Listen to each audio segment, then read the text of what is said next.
Assalamualaikum warahmatullahi wabarakatuh.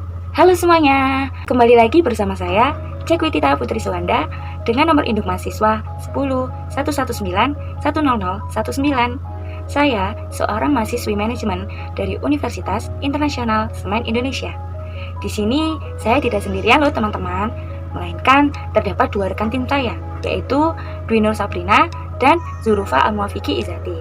Silakan perkenalan dulu teman-teman. Baik, perkenalkan nama saya Dwi Nur Sabrina dari Prodi Manajemen dengan NIM +11910029. Halo, Assalamualaikum warahmatullahi wabarakatuh.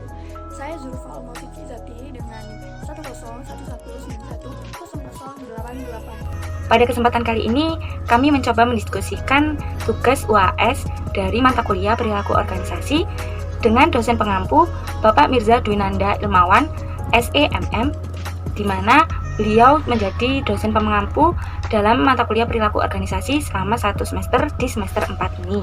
Kami bertiga berasal dari kelas perilaku organisasi 4B. Pada sesi diskusi, kami tidak hanya bertiga saja loh teman-teman, melainkan terdapat satu pembicara yang akan kami undang. Kira-kira ada yang mengetahui nggak ya? Ada yang tahu? Pembicara yang kami undang adalah Mbak Chandra Baitul Muslihah atau biasa disapa dengan Mbak Acan. Mbak Acan ini merupakan mahasiswa teknik kimia dari Universitas Internasional Semen Indonesia angkatan 2018, di mana Mbak Acan ini juga selaku Menteri PSDM dari BEM UISI tahun 2020-2021. Nah, kira-kira kami akan diskusi apa saja ya dengan Mbak Acan? Jangan lupa tonton sampai habis ya teman-teman, agar ilmu yang kami sharing dapat bermanfaat untuk kalian. Stay tune! Segera kami mulai sesi diskusi dengan Mbak Acan. Sebelum mengarah diskusi, kami akan memberitahukan beberapa topik yang sekiranya akan kami bahas dengan Mbak Acan. Berikut topik-topik yang akan kami bahas, di antaranya yaitu yang pertama, terdapat motivation from concept to applications. Lalu topik yang kedua yaitu foundation of group behavior. Yang ketiga yaitu understanding work teams. Lalu topik yang keempat adalah communication. Lalu topik yang kelima yaitu leadership. Dan topik selanjutnya adalah power and politics. Lalu topik yang terakhir ialah konflik dan negosiasi. Itulah seputar topik yang akan kami tanyakan kepada Mbak Acan. Oke, mari kita mulai wawancara bersama Mbak Acan.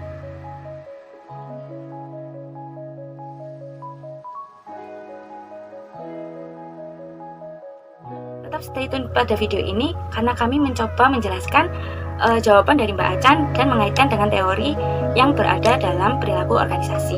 Teori yang pertama yang bisa dikaitkan adalah teori dari model karakteristik pekerjaan, di mana model karakteristik pekerjaan ini terdiri dari 5 dimensi yang inti. Yang pertama yaitu variasi keterampilan. Variasi keterampilan ini merupakan sejauh mana suatu pekerjaan membutuhkan aktivitas yang lebih menggunakan keterampilan dan bakat khusus. Hal tersebut sesuai dengan tindakan Mbak Acan pada saat melakukan pemilihan penanggung jawab dari program kerja PSDM BEM UISI. Nah, pada saat Mbak Acan memilih penanggung jawab tersebut, maka Mbak Acan tentu saja dapat melihat dari kurikulum vitae teman-teman PSDM apa saja keterampilan yang dipunya, lalu bakat apa saja yang sekiranya bisa dikembangkan dalam BEM, lalu seberapa banyak pengalaman juga dapat dimasukkan ke dalam variasi keterampilan ini. Dikarenakan semakin banyak pengalaman dari seseorang, maka keterampilan yang dipunya pun akan semakin meningkat. Lalu dimensi yang kedua adalah identitas tugas. Identitas tugas ini maksudnya lebih ke sejauh mana suatu pekerjaan itu membutuhkan penyelesaian di seluruh bagian pekerjaan yang dapat diidentifikasi. Nah, pada hasil wawancara dengan Mbak Acan, terlihat bahwa yang mengidentifikasi tugas adalah penanggung jawab dari broker tersebut. Di mana Mbak Acan juga sebenarnya turut andil dalam penjelasan broker-broker yang ada. Namun keputusan maupun kewenangan dalam suatu broker tetap akan diserahkan pada penanggung jawab. Lalu yang ketiga yaitu signifikan tugas, di mana signifikansi tugas pada PSDM BEM ini lebih mengarah ke siapa yang menyelesaikan deadline terlebih dahulu sesuai waktu yang telah ditentukan, maka ia dapat meringankan beban dari proker-proker lainnya, seperti itu. Lalu yang keempat adalah otonomi.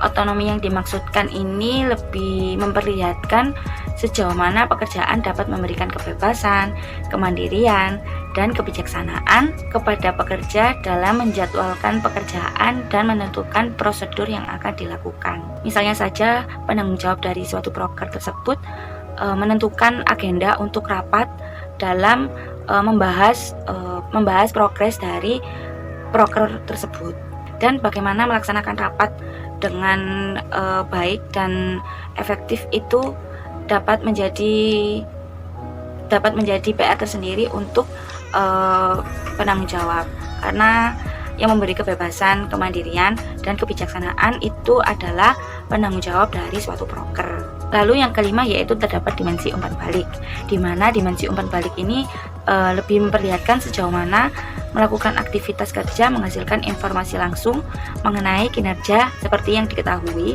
pada hasil wawancara dengan Mbak Acan. Mbak Acan mendapatkan umpan balik dari para anggotanya. Penilaian anggota PSDMPM kepada Mbak Acan itu seperti orangnya easy going, lalu santai dan tidak ingin repot, seperti itu. Jadi umpan balik dari anggota PSDMPM UISI kepada Mbak Acan itu merupakan gambaran dari kepuasan kerja, maksud saya kepuasan dalam menerima pekerjaan yang diberikan oleh Mbak Acan. Pada teori perilaku organisasi terdapat cara utama pekerjaan dapat didesain ulang.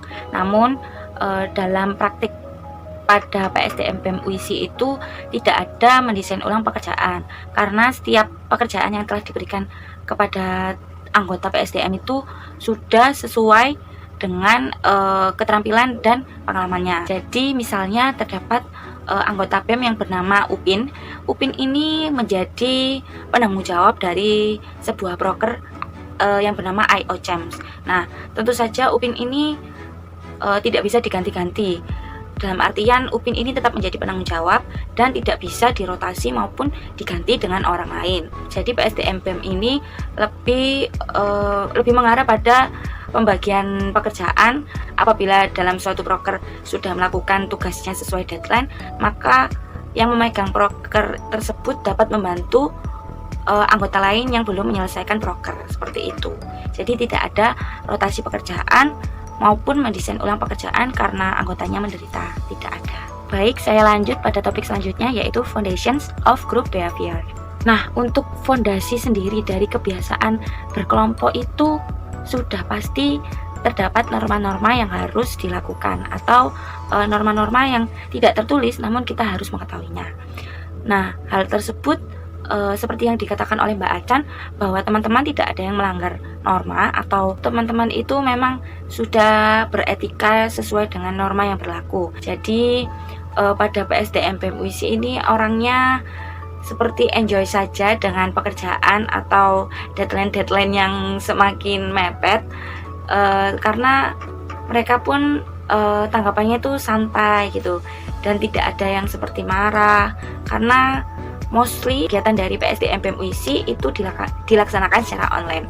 Jadi untuk meminimalisir terjadinya kesalahpahaman itu dapat semakin kecil, karena pada saat berkomunikasi secara online tentu saja kita dapat menghindari miskomunikasi, dan dalam menghindari miskomunikasi ini Mbak Acan melakukan rapat secara rutin selama 1 bulan sekali untuk menanyakan progres dari semua program kerja, dan lebih untuk sharing apa ada kendala dari program tersebut atau apa ada yang perlu diselesaikan dari permasalahan pada program tersebut, seperti itu. Pada PSDMPM ini tidak terlalu dibeda-bedakan menurut yang paling ahli atau yang paling banyak pengalaman. Jadi staf-staf yang merasa belum memiliki cukup pengalaman dapat belajar dengan staf-staf yang telah memiliki lumayan banyak pengalaman, dan dapat sharing satu sama lain terkait dengan proker yang telah dikerjakan. Nah, pada saat rapat tersebut, apabila ada yang mengutarakan permasalahan dalam suatu proker, maka semua anggota yang mengikuti rapat tersebut memikirkan bagaimana solusi yang tepat untuk sebuah masalah tersebut.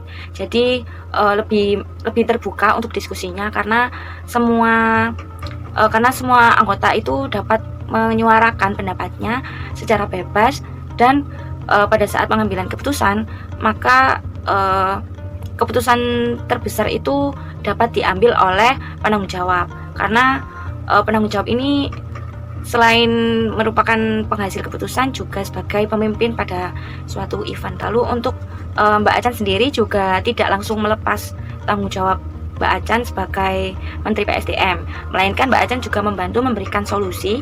Mbak Acan ini dapat mengambil keputusan sesuai pendapatnya, sesuai pandangannya, namun tetap pengambil keputusan yang terakhir, yang final adalah penanggung jawab dari proker tersebut. Pengambilan keputusan pada PSDM BEM UISI ini relatif sedang karena tidak cenderung cepat dalam mengambil keputusan dan tidak cenderung lama dalam mengambil keputusan. Jadi sedang-sedang saja.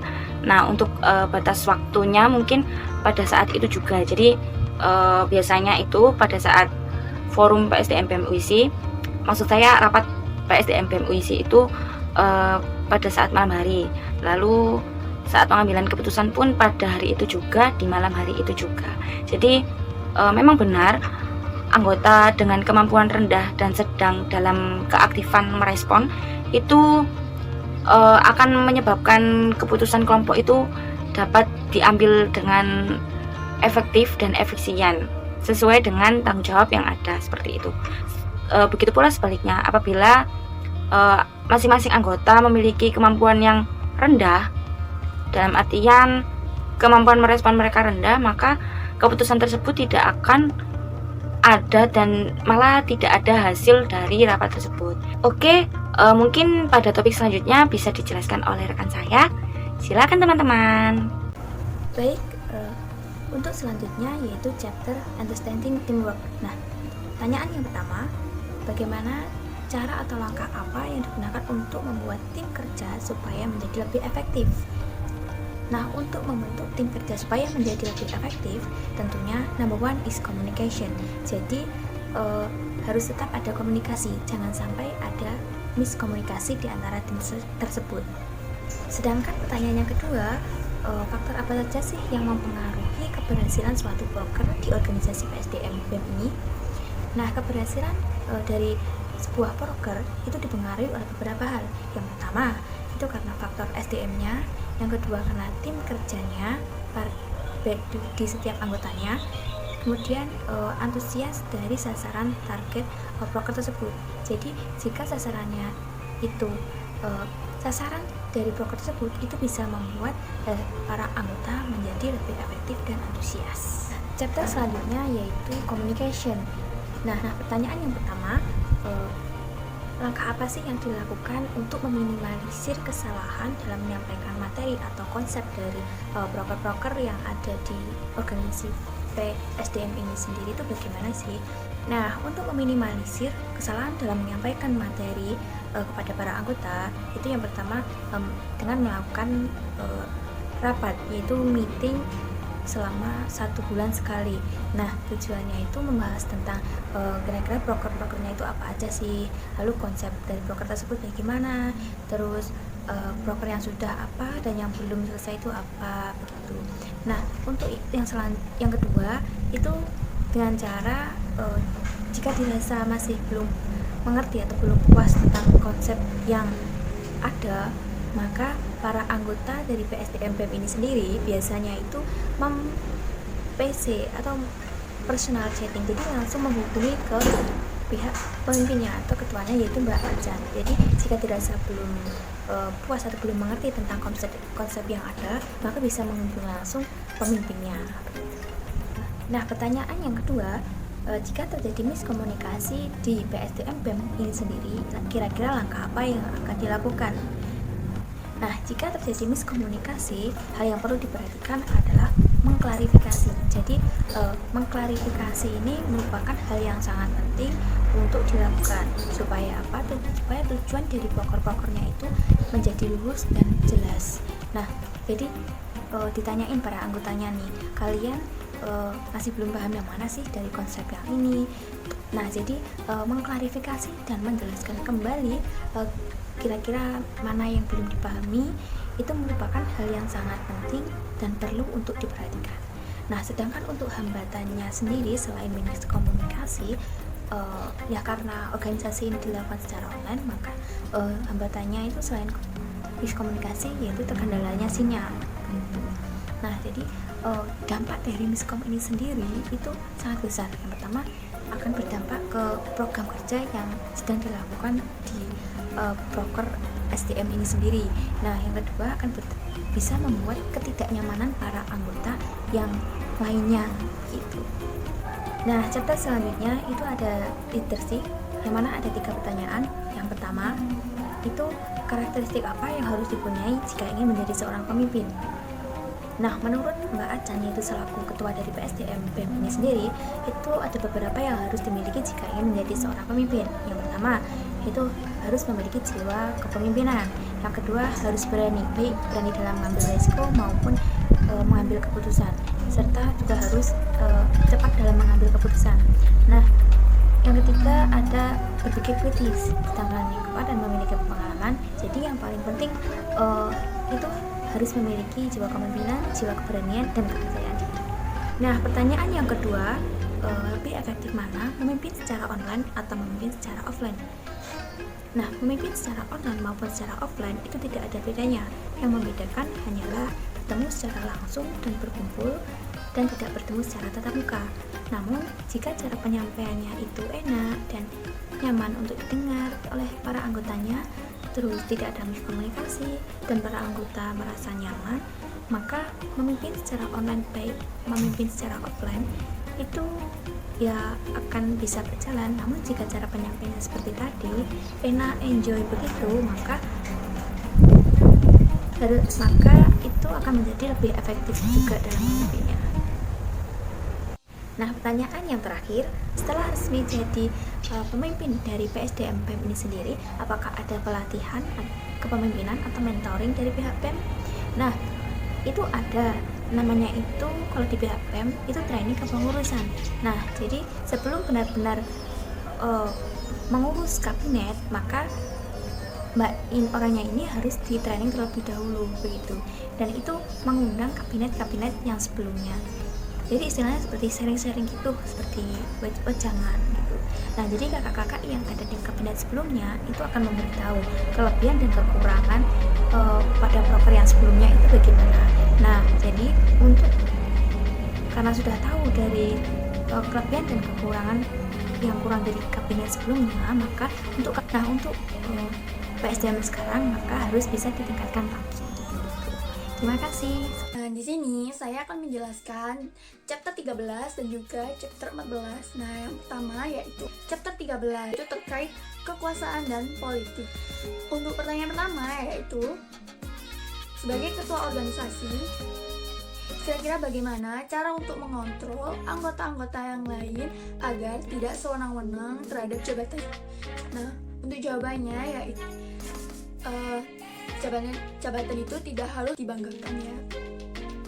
Nah, jadi setiap ada perkumpulan organisasi pasti ada yang berkuasa atau yang memiliki kekuasaan dalam perkumpulan tersebut. Yang memiliki kekuasaan itu pasti udah sesuai dengan jabatannya masing-masing dan tidak mungkin untuk melebihi batasan-batasan yang ada. Nah, jika melebihi batasan tersebut atau bertindak sesuka hati, maka itu sudah termasuk pemimpin atau ketua organisasi yang sedang berpolitik. Kedua yaitu bentuk kekuasaan atau bentuk kekuasaan jabatan yang baik itu seperti apa sih kira-kira.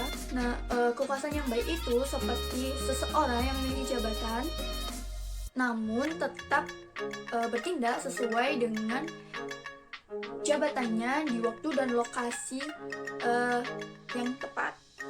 Jadi misalnya sedang memimpin suatu rapat, itu adalah kewajiban seorang pemimpin.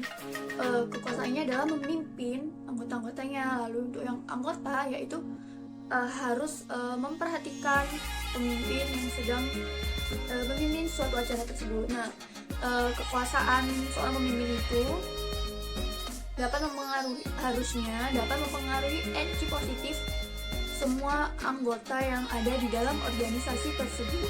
Boleh adanya ketergantungan dalam suatu organisasi, namun harus dalam hal yang positif. Jadi seorang pemimpin itu tidak harus mengambil kesempatan orang lain. Lalu untuk yang ketiga yaitu bagaimana cara menanggapi terkait dengan politik yang ada dalam suatu organisasi. Jadi tidak semua organisasi itu berpolitik, namun politik itu bisa dilakukan oleh seseorang yang pertama orang tersebut bergabung dengan koalisi, lalu kemudian yang kedua yaitu orang tersebut sudah menyebarkan desas-desus yang ada dalam organisasi tersebut, lalu yang ketiga orang tersebut membocorkan informasi dari sebuah organisasi ke organisasi yang lain. Lalu yang keempat yaitu orang tersebut lebih mementingkan dirinya sendiri daripada mementingkan organisasinya. Namun Mbak Ecan ini termasuk orang yang sadar akan sebuah politik yang menghadapinya dan dapat mengelola kesan. Selanjutnya ini berkaitan dengan konflik dan negosiasi. Nah, pertanyaan pertama yaitu jika ada anggota yang sedang berkonflik, bagaimana tanggapannya? Jika terjadi konflik antar anggota, seorang pemimpin harus memberikan sebuah punishment kepada anggota yang berkonflik dan membuat onar di organisasi tersebut. Nah, punishment ini berupa tidak dapat mendapat sertifikat organisasi. Namun, jika konflik tersebut masih bisa diredakan atau dapat ditengahi oleh pemimpin atau anggota yang lainnya, anggota ini masih bisa diselamatkan dan diberi konseling oleh pemimpin atau yang lainnya. Nah, untuk pertanyaan terakhir,